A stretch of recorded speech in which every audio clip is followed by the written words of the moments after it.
do want to hand it over to Douglas and Jim to get started with the continuation of last month's payment applications. So Douglas and Jim, over to you. Thank you, Matthew. Welcome, everyone. Hope everyone is having a great summer. As Matthew mentioned, we will continue on our discussions regarding payment applications. I would just say welcome to everybody, too. Looking forward to this. While we're waiting to get the show running, I just wanted to add some additional information. I think we'll have yet a third in the series of payment application processing, and so we'll come back to this for a final wrap-up. One of the things that I would like to ask is for you to, as we go through this, if you have any stories to share of application processing, good, bad, or indifferent, we'd love for you to send those through if you are comfortable with us chatting about them, and if we could share those with the group and talk about maybe best practices and what people have experienced in their practices individually. So if we have that chance, perhaps we could talk about those in our third session. Okay, we're going to proceed on using Plan B, and Matthew's going to control the slides as I'm having technical difficulties here. So a real brief review of what we talked about last time. We discussed the contractual responsibilities of the parties. We discussed payment intervals, whether applications are submitted on a monthly basis or stipulated milestones or at the end of the job. We talked about the basis of payment and measurement. We talked a little bit about retainage. Had some discussions on the schedule of value, and then ended up with the forms that the payment applications can be submitted in. Next slide. So we're going to pick up this month talking about the AE's review of the payment application. And the architect or engineer is responsible for certifying or recommending the amounts requested by the contractor. AIA documents, the language used is certify, and we should be clear that we are making a certification when we're using AIA documents. The EJCDC documents use the term recommend. So as you can see on the screen, General Conditions A201 states that the architect will, within 7 days after receipt of the pay app, either issue to the owner a certificate of payment with a copy to the contractor for such amount as the architect determines is properly due, or notify the contractor and owner in writing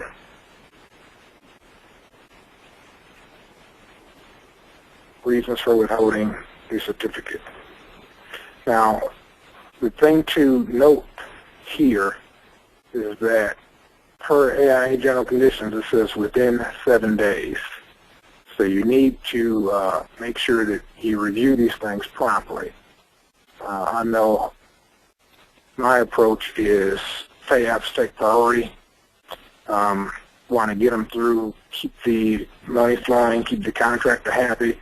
If you got a happy contractor, the chances are you're going to have a easier job with or easier time with the job. That's right, and Doug's going to talk about, we'll, in a few minutes here, ways to make this processing more likely as you set up how you're going to go through the process of reviewing the application. But just to reiterate the point, this is one of those easy milestones to meet.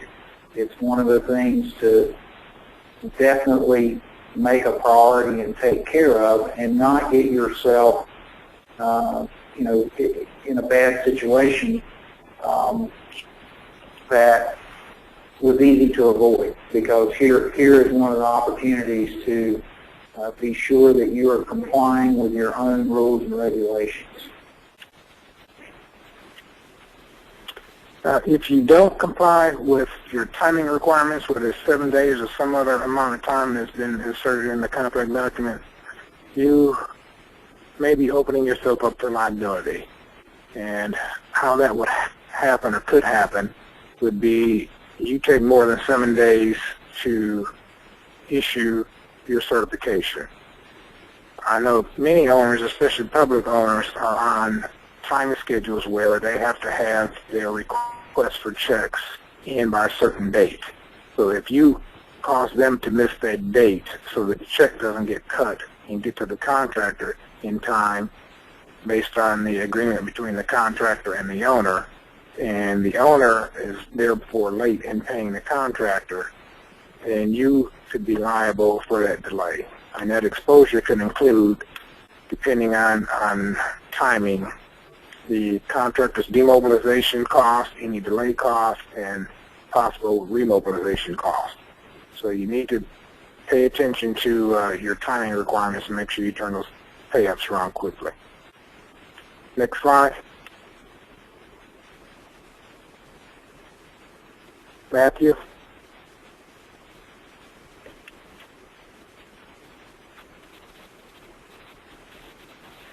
So the process for reviewing pay-ups, this is one that I'm going to talk about that I typically follow. I believe Jim does the same thing. The process is typically enhanced when the contractor and the design professional have established a routine for jointly determining the quantities or the progress of the work before the final pay-up is submitted.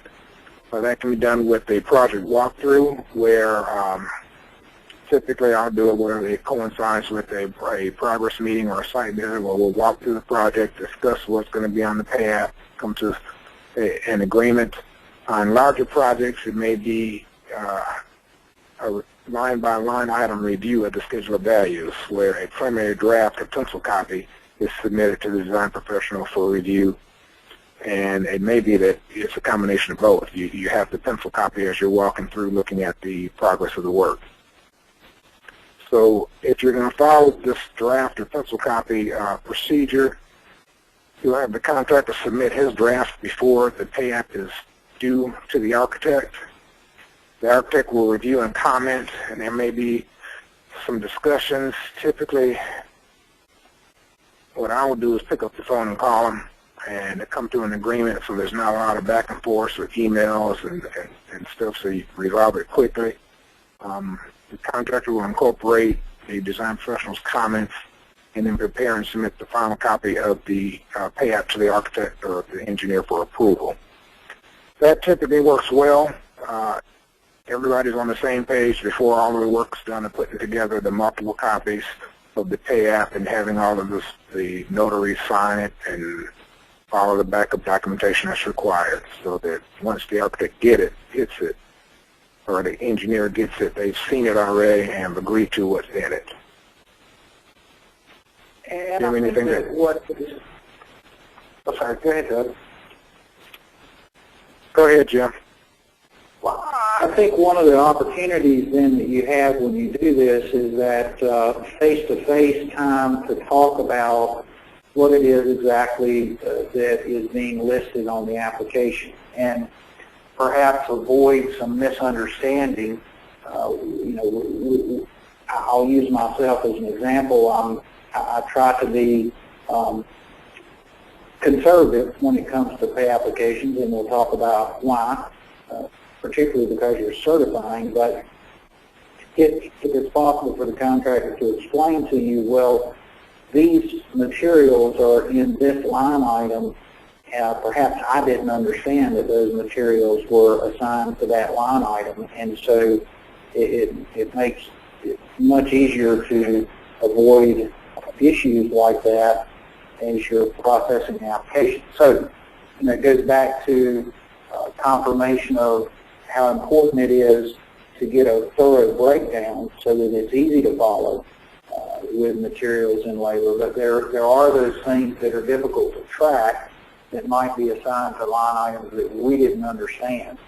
So having this face-to-face time avoids those kind of conflicts, and as Doug said, once you agree to it in pencil, then it's more about just following the paperwork process. As Jim said, we talked about it last time, it is very important to make sure you get that thorough breakdown. That schedule of values needs to be agreed to prior to the first pay app, and in such a format to where it's easy for you to go through and identify what work is in place and how much of it's been completed. So the schedule of values is key. Matthew, let's go to the next slide, but pause to see if there are any comments or questions so far.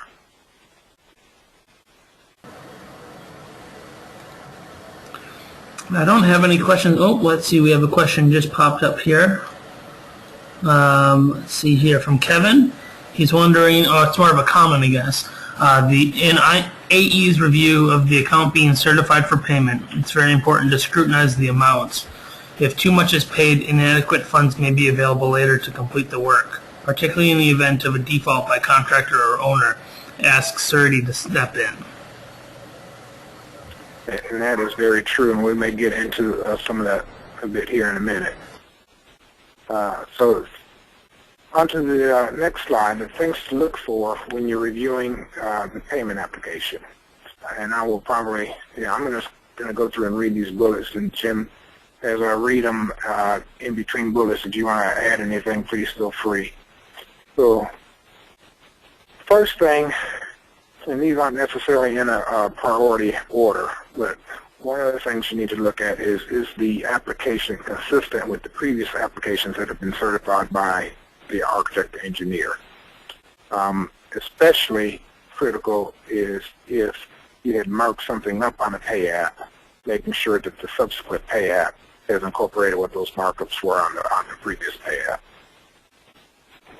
That's right, and often an additional item here on larger projects especially, we may be willing to accept a application for payment that has not been completely formalized.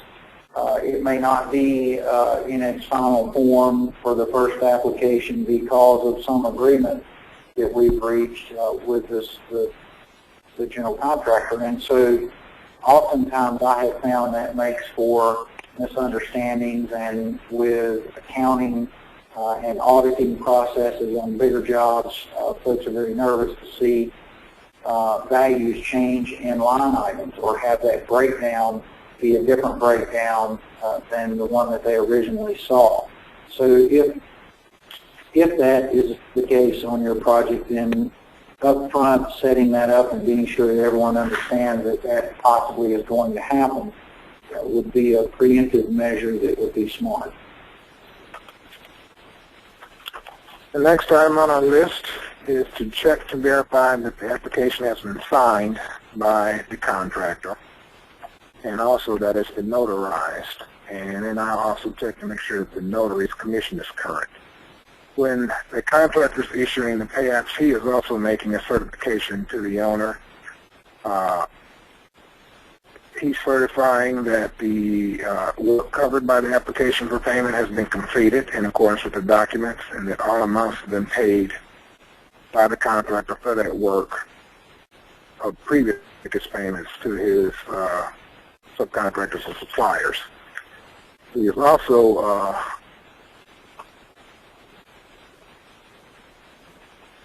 certifying that there are no liens on the work. So it is important to make sure that he has signed it, and so that certification is valid, and also that it's been notarized by a notary so that you don't have any issues there. The next item on the list is to check to make sure that there are no math errors. It's easy to do with the AIA software. It does not, if you're using the AIA contract documents, it does not automatically add up the numbers for you. You have to do the math and fill in the numbers. And it is easy to make mistakes, for the contractor to make mistakes if he's rushing to get it through, or to inadvertently transpose some numbers if he's passing it off for somebody else to actually do the input into the software or mark up the pay app. So you do need to check to make sure there's no math errors. And also check the retainage to make sure that the retainage is correct. And I note the retainage because at various points of the job, the retainage amount can change. At 50% of the work, it may be that the retainage requirements are adjusted. At substantial completion, it may be adjusted.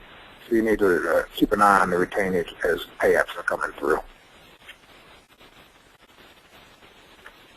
The next item is if portions of the work have been identified by the design professional as non-conforming, defective work, that work should not be included in the payment application. You do not want to pay the contractor for work that is rejected, doesn't conform with the documents. Jim mentioned about being conservative and not wanting to overpay the contractor. It was also mentioned by Kevin in his comment that you need to be careful about overpaying a contractor because of the issues that could result there. So if you have condemned some work, rejected some work, don't pay for it. And I put in parentheses here that includes rejected submittals. If you have submittals as a separate line item and your submittals have been returned, revised, and resubmit, rejected, I would not pay for those submittals until they are approved or make corrections noted. And I think it leads you to the opportunity to reject the work as you find it as it occurs and not have that be something that you're trying to negotiate yourself through towards the end of the project. You know, when it's non-conforming, that's the time to let the contractor know so that they have the ability to get it corrected and not try to hold that off till the end. That's a good point. The next item, and this again goes to the point that Kevin made, was you need to make sure that the percentages that are being estimated as complete are reasonable and in proportion with the remaining work efforts that's needed to complete the job. They are estimates. I can recall a discussion with an owner on a job where I believe it was one of our consultants was saying that the electrical work was 45% complete, while the pay app was asking for 48%. And this was a large job, so we were talking the total electrical contract was millions of dollars. And the comment that the owner made was, how can he sit here and realistically say that there's on this job that there is this 1 or 2 percentage points difference in what the contractor's asked for versus what the work is complete. So you need to be reasonable. It's not an exact science. So just a note to be careful about fighting about minor percentage points. Next item, if stored materials are included in the pay app, the material needs to be properly stored on site, and you should have had shop drawings reviewed and approved for those materials. You don't want to have materials on site and pay for materials where the shop drawings have not been approved. You run the risk of, once you get the submittals, discovering that the products that are stored on site don't meet the requirements of the documents that you've already paid for those, which cause issues. They need to be properly stored so that they're not damaged or subject to vandalism. So they also, per the general conditions, they need to be on the site, not parked on the street or in the contractor's storage yard. They are supposed to be on the site. I was just going to add, Doug, this is another one of those places where if you're going to write the regulations and you have it in there, then stick with them, and it just creates a job based on a foundation of character. If there's a certain way that materials need to be stored, we need to be looking for that. If there are things that are going to be damaged by ultraviolet light, or if there's protection from humidity or moisture, we need to be sure that that's done, and not just turning a blind eye to that for the ease of the storage or for the ease of the contractor. It's in the rules and we need to enforce it. Agreed. So our next item is to look for the allowances and make sure that what's being claimed for allowances has been properly documented. An example would be if you had an allowance for door hardware and the project is moving along and you get his pay app and he's claiming on the pay app for 50% of the value of the door hardware. Has that been properly documented? Do you have the receipts? Do you have a list that shows what all the hardware is, and you can look at the list and say half of it has been provided and installed? So make sure that the allowances are properly documented. Another note about allowances, and it goes back to the schedule of values. I was talking with an administrative assistant from a contractor one day, and she told me that one of the tricks that they use is when they submit their first draft of the schedule of values, they would not put the allowance, they would knowingly not include the allowances. They would include a dollar amount in some other line, but the allowance line items that said we have an allowance of $1,000 for X. That would not be on the pay app. And she said they would intentionally do that because oftentimes when they submit those schedule values in the pay apps, it gets overlooked. So at the end of the job, that allowance has not been used and hasn't been brought up, and that's money that they would keep as opposed to returning it to the owner as they're supposed to per the contract document. So keep an eye on allowances, make sure that they're on the schedule values, and make sure that when they are being asked for that they're documented properly. Next slide, Matthew.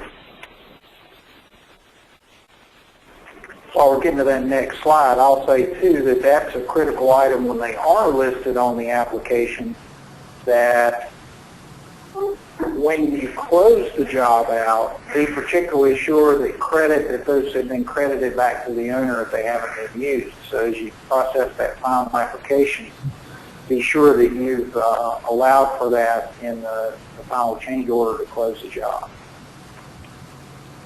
And this is Matt. But before we actually move to the next slide, there's quite a few comments and questions with all the major info we just went through. So I'm going to go through those quickly for everybody. So Clive Lawrence has a couple of things here. First, does the payment implication vary on a project-by-project basis depending on the project delivery strategy? Are there project delivery strategies where the AE would not be responsible for certifying payments? So that's one question with him, and then it ties into later, is the payment application process as is being outlined necessary under a cost reimbursable contracting model? So I don't know if you want to be able to answer those questions for Clive. I'll, Jim, if you don't mind, start with the last one first. If it is a cost-plus contract, I would suspect that the owner still would want the architect to certify payment. What the payout would be showing at that point would be the items that the contractor had actually purchased and incorporated into the work, the proper backup for that, the receipts, the invoices to go along with it. So the architect would be reviewing that, and the total amount of the work that was done and in place should, I would say, correlate to the amount of the plus piece of the cost plus that the contractor is asking for. So if he's done half of the value of the contract, then his plus, which is going to be his overhead and profit that he's going to be asking for, should not exceed 50% of its dollar amount. So when I've done cost plus projects before, I have reviewed the payouts. I don't know the first part. Go ahead, Jim.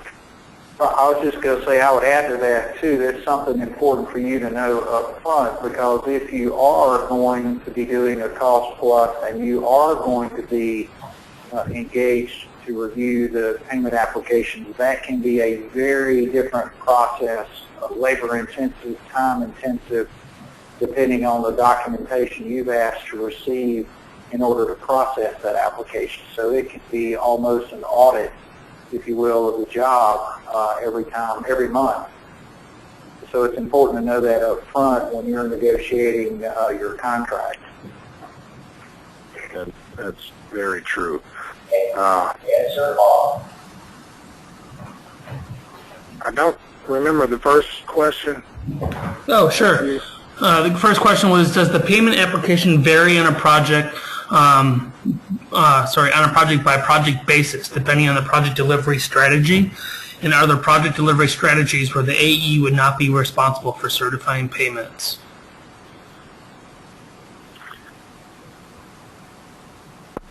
Well, I don't know if it's a... Go ahead, Doug. The architect being asked or required to certify payments is a contractual duty or requirement. So there could be foreseeably a situation where the owner does not want the architect to perform such services. It could happen where the owner just is not hiring an architect to do construction administration. So if he's not doing construction administration, he's not certifying pay apps, which would fall under the construction administration phase. So that could be the case. I don't know that I've ever seen a job or have heard of a job where the architect was performing CA services and did not certify payment. The process being different based on different delivery methods, I think it might vary a little bit, but I would say that core remains the same. You should have an itemized listing of items, verify that what he's asking for each item is commensurate with the work that's been done, and you're signing a certification. There may be different in terms of the documents that are required to back up. As Jim mentioned, if it's a cost plus, it's more of an audit type situation where you're reviewing actual invoices and quantities that have been verified of work that's in place versus looking at it and saying, yeah, we've got half of the steel erected. And you're not looking at invoices for the steel if it's a lump sum type process. Jim?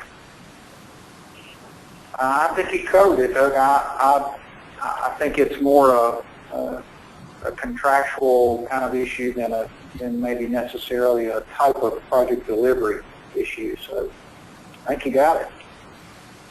All right. There's a follow-up question that came in during that indicating, is the AE certification of an invoice also an indication of earned value?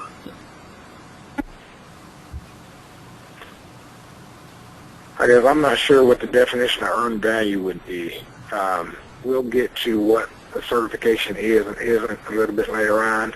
So if you can hold that thought until we cover that, if it's still a question, let's re-ask it and raise it at that point. Okay. That's okay. Sure. We have just one more question and a couple of comments then. A question came in here from Dwayne asking, what are the potential consequences, if any, if a notary's commission is invalid?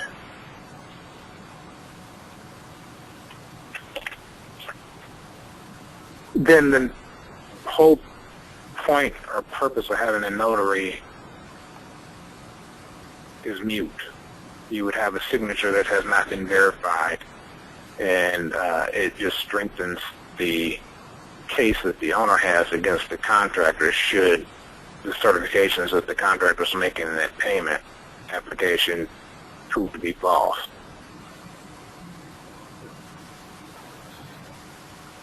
Okay, and then two remaining comments. A comment here from Alan.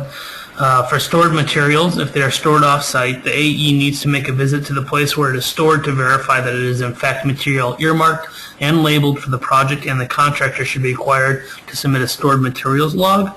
So just a reminder of that.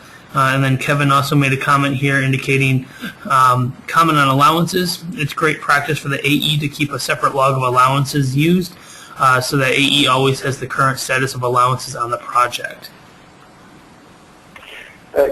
Let me go back to that comment about off-site stored materials, and that's something that is a major portion of many applications these days. And depending on your client, there may be very specific guidelines for even allowing the payment of off-site stored materials. For example, a lot of the agencies in North Carolina, and I don't know if it's a statewide, if it's all state projects, but in order to be paid, they have to be stored in the state. This is something that they've been through in trying to acquire materials that have fallen under litigation out of state, and if they are stored off the project site, then the intention of North Carolina is to have them stored on property within the state. In addition to that, the owner, the state agency, has to be insured for the value of that material, and there's a separate insurance policy, if you will, assigned to them as an additional insured as the owner of the material. This is sometimes the case. I'm not saying always, but sometimes the case. And in addition to that, if the job is bonded, then there's a requirement for the surety holding that bond to approve for this payment off-site. So when you move into off-site stored materials, there's a whole another level of confirmation of the meeting of requirements before you process that application. Doug, I know you can speak more accurately to when that's required and not in North Carolina, but I think that is something that could be a state-by-state issue. It could be. I would advise that no matter what state it is, that you don't allow to store materials out of state, because there are a whole host of legal issues and complications and hurdles that are extremely tough to overcome to try to obtain property across state lines. Matthew, if you don't have any other questions, we can go to the next slide. That first item on the next slide talks a little bit about material stored off-site, and while you're doing that, I'm going to reference back to the comment about allowances. CSI has a form that's called an allowance authorization form. It's CSI form 2.4A, which could be used, as was noted, that the architect should keep track of allowances as well. That form is a form that could be used for such purposes. It authorizes the contractor to expend the allowance, and it talks about what the original allowance amount was, what was expended prior to this, what the balance was prior to this, how much it will be changed, whether it's increased or decreased, and what the new allowance balance amount would be. And it has a place for signature for the design professional, the owner, and the contractor. So if you've got a lot of allowances or some huge allowances and you need to keep track, or you need to make sure that they're being used in a manner that you want to have oversight or say in when and how it gets used, that's a good form for that purpose. And a copy of that form is included in the CSI Construction Contract Administration Practice Guide. It's Chapter 11. It's actually on page 224 of the manual. So that's out there and available for everybody to use. So getting back to things to look for, if it's permitted by the documents for materials to be stored off-site, make sure, as Jim was mentioning, that all of the proper documentation has been provided and that you've verified that the materials are actually stored where they say they're being stored. One comment was that the architect should go and visit the location where it's stored. Typically, it's required to be a bonded warehouse. I would remind everyone that going to that bonded warehouse to review that stuff is not typically a standard service and could be considered an additional service on the part of the architect. If you're traveling to some place that's not the project site, taking time to review materials that are not on the project site, traveling back so that you can certify the staff. And I've been successful in asking for additional services should the contractor want to get paid for materials stored off-site, to where it's the contractor pays the owner for the architect services to go out and make that verification, and then the owner passes that on to the architect. And it's important to know the kind of facility that you're going to visit. Kevin said, or someone's comment about, being clearly marked into certain areas. I had the experience that those materials, because of the way this warehouse worked, were in plywood boxes that were numbered and stored at very high elevations throughout the facility. You couldn't see anything. And no one realized at the time that we were all getting together as a team that this was going to be a requirement for the stored materials. But so that, for example, you're in the business of doing hotels, hospitals, places that have large quantities of furniture to be delivered at a single time, knowing how those stored materials are going to be stored, and if the expectation is for you to see them, get ready for a wonderfully vibrant and a lively conversation with the place that's storing those materials, because they've got to provide you access for the contractor to be paid.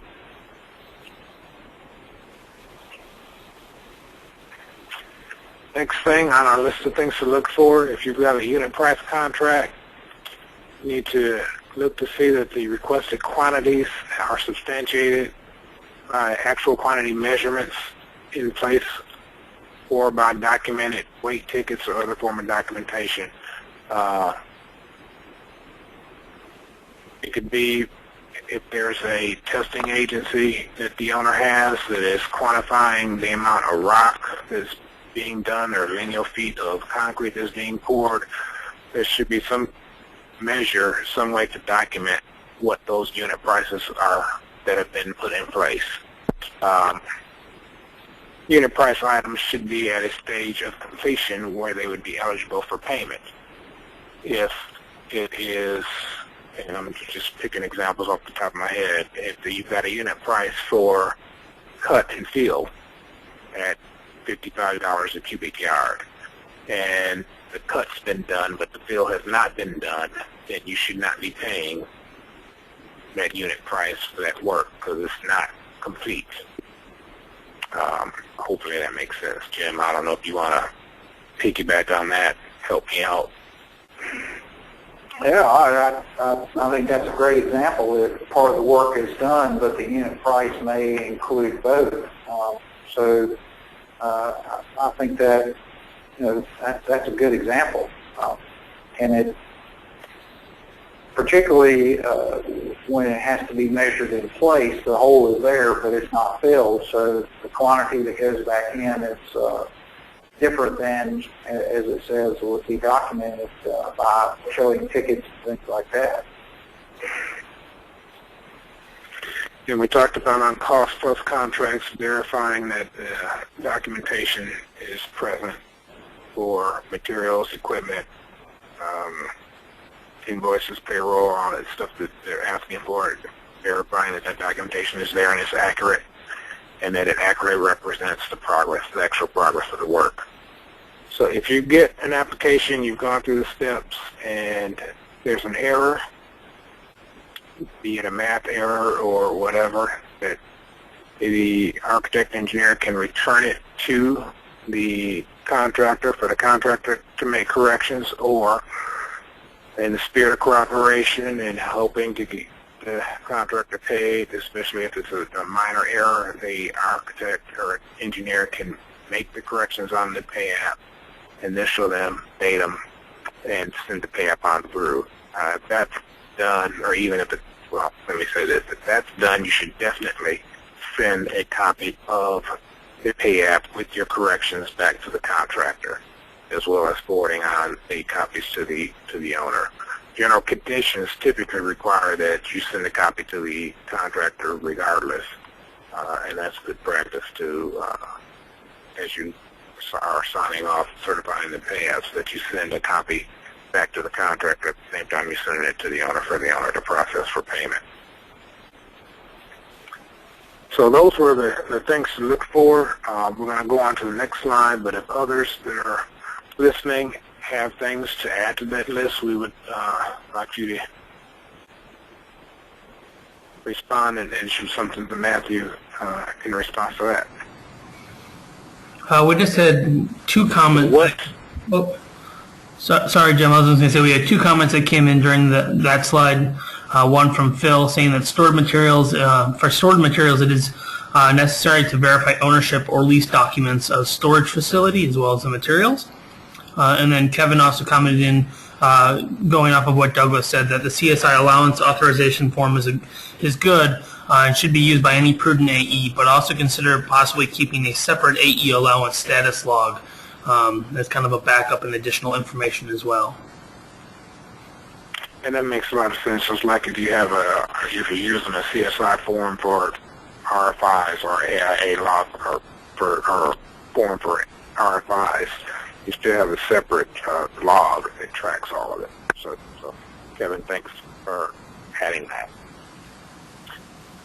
So now we're going to talk about what is the certification, what the AI or architect engineer certification is. And this is taken straight from the AIA document E101, which is the standard form of agreement between an architect and owner. At 3.6.3.1, it says the architect certification for payment shall constitute a representation to the owner based on the architect's evaluation of the work as provided in section 3.6.2.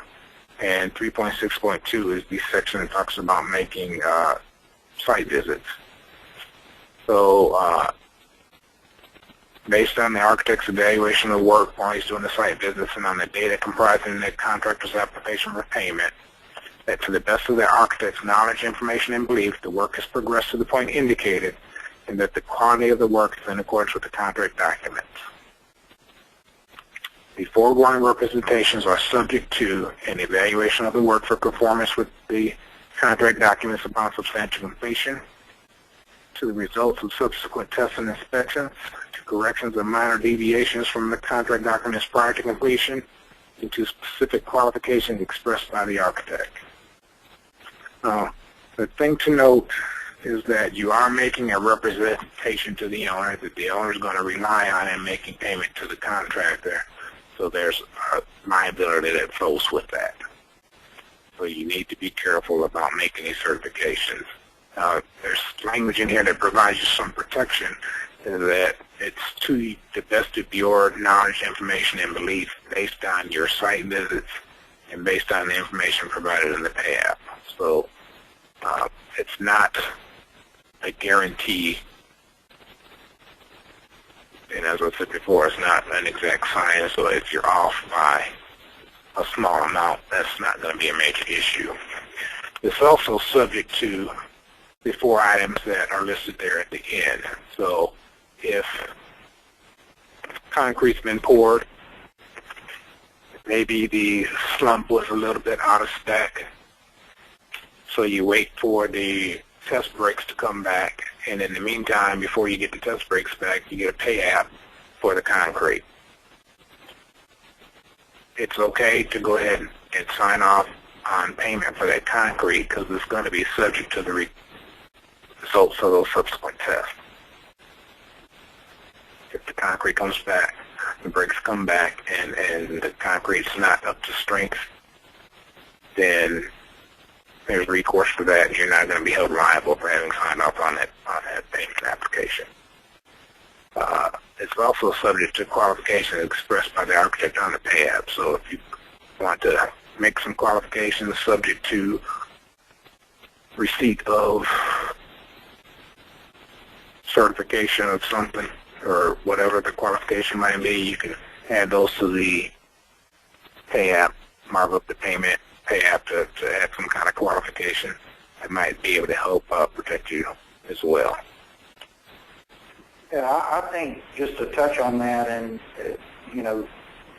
often we find ourselves struggling with a decision, and we're measuring the implementation of some, for example, a qualification, whether or not it's going to make things difficult for our client or anger the contractor.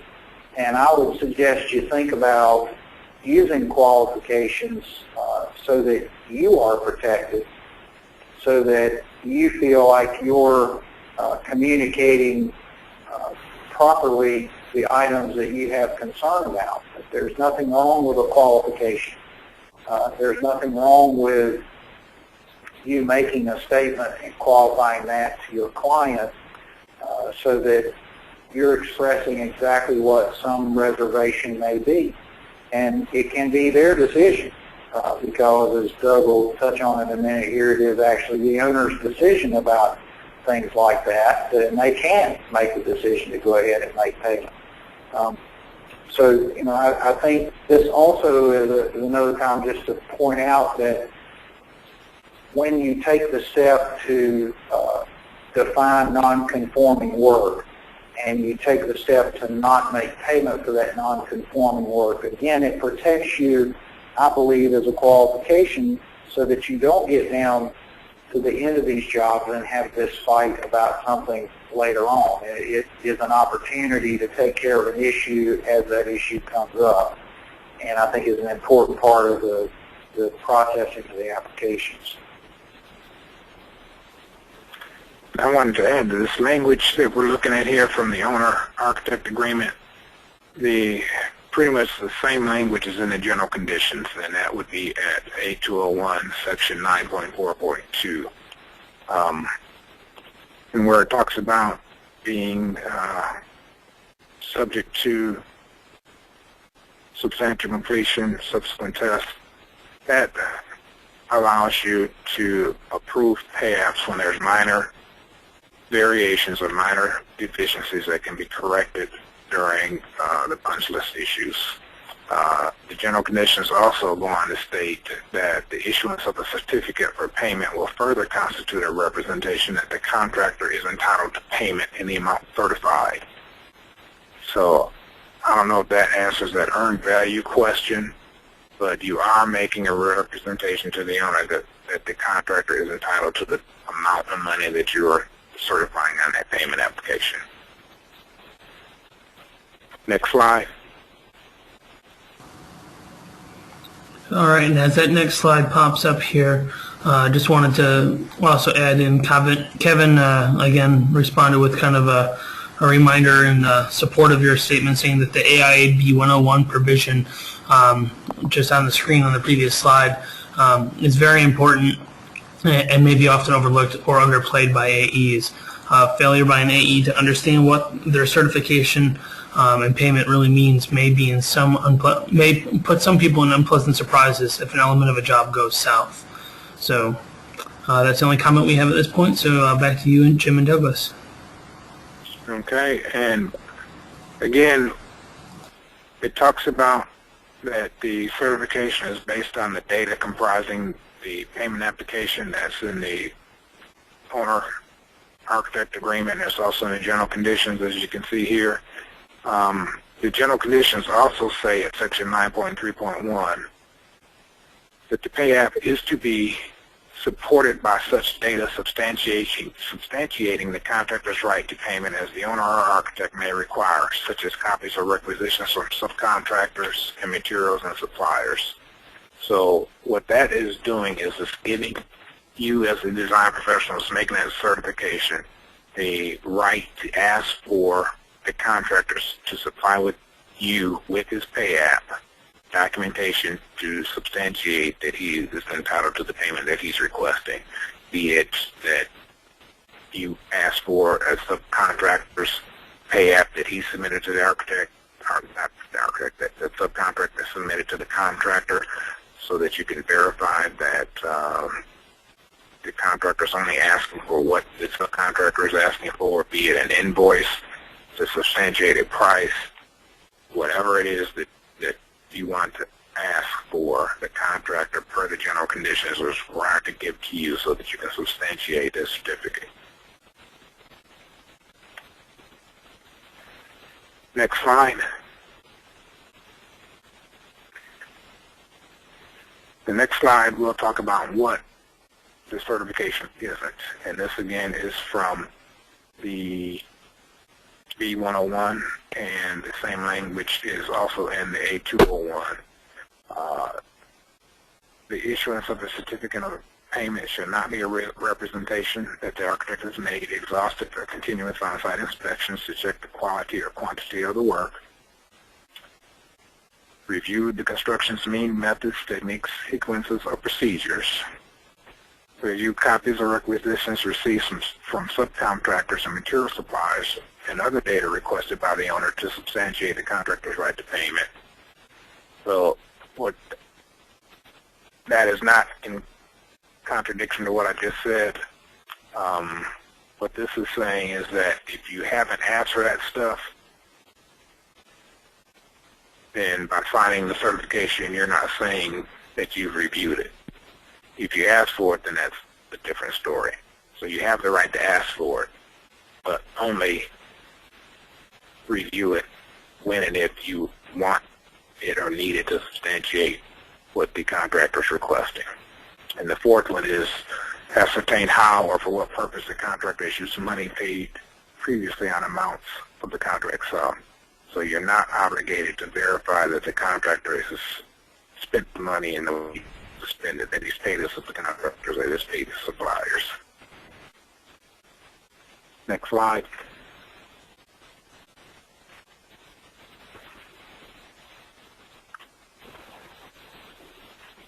This is the language off of the AIA Pay App. Architect certification for payment in accordance with the contract documents based on on-site observations and data comprising this application. The architect certifies to the owner that to the best of the architect's knowledge, information, and belief, the work is indicated.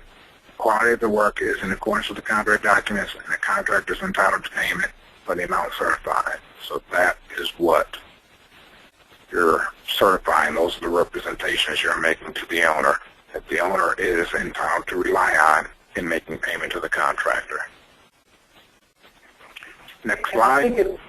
As you go to the next slide, you can go ahead, Matthew. I think it's important that you and your owner, your client, look at this verbiage and think about, have a conversation about what this exactly means, and be sure that you are able to be involved with the construction phase of the project in a sufficient amount of time on site and in your office so that you are, I don't want to use the word comfortable because this is not comfortable language, but so that you can be as comfortable as you can be in executing that application. I find that when you go through this level of detail, as you are contracting for the work, most of our clients don't know.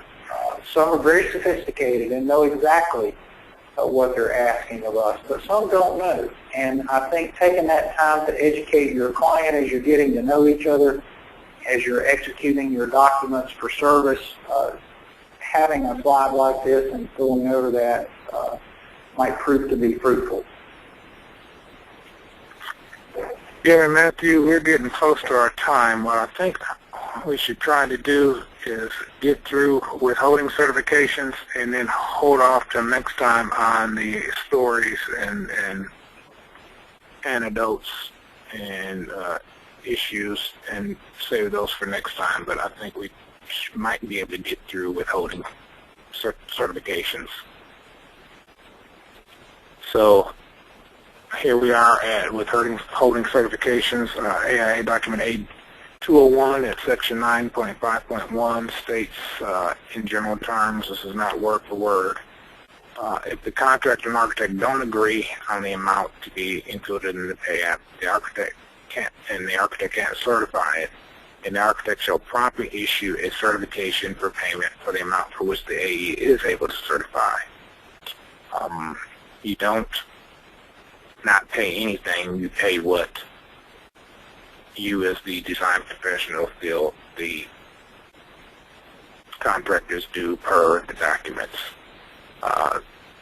If you're not going to certify the total amount, if you're going to withhold it in whole or in part, then you must provide the contractor and the owner a written explanation for the reasons for withholding all or part of the payment.